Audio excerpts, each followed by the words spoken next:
大家好，我是烹调厨，今天分享一道好喝又营养的牛肉汤羹，希望大家会喜欢。首先把牛肉清洗干净，我买的这一小块花了25块。先把牛肉切片。在沿海这边待了很多年，总觉得这种牛肉真的没有什么牛肉味，不知道朋友们有没有觉得？然后再切成条，改刀切丁儿。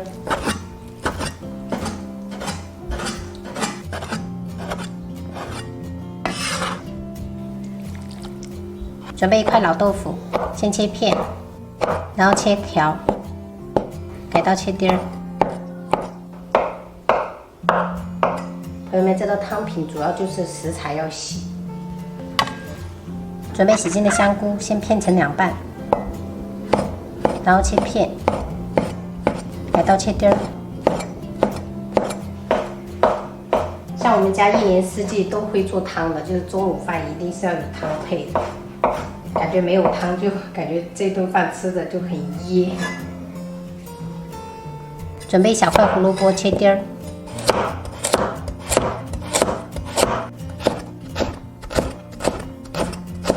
今天这个胡萝卜在超市6毛钱1斤，还打特价，很多阿嬷在抢，所以我也抢了4、5根。切一点香菜粒备用。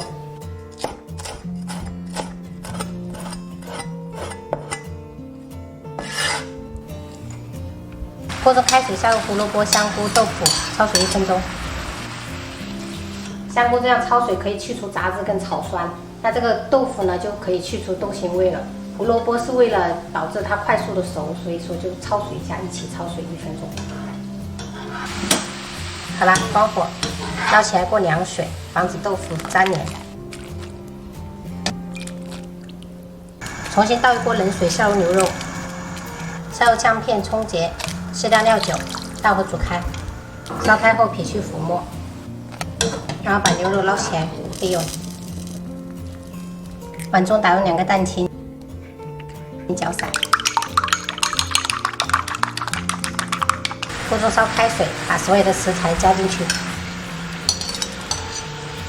加入1小勺盐调味，1小勺鸡精，适量的白胡椒粉，慢慢的倒入水淀粉，边倒边搅拌。一定要观察一下状态。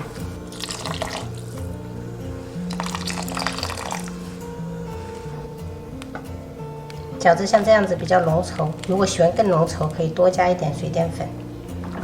然后直接关火，利用锅的余温倒入蛋清，边倒边搅拌。最后下入香菜，搅拌均匀就可以装盘了。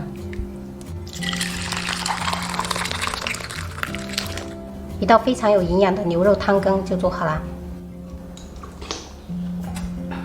这口感真的是太舒服了，超级好喝。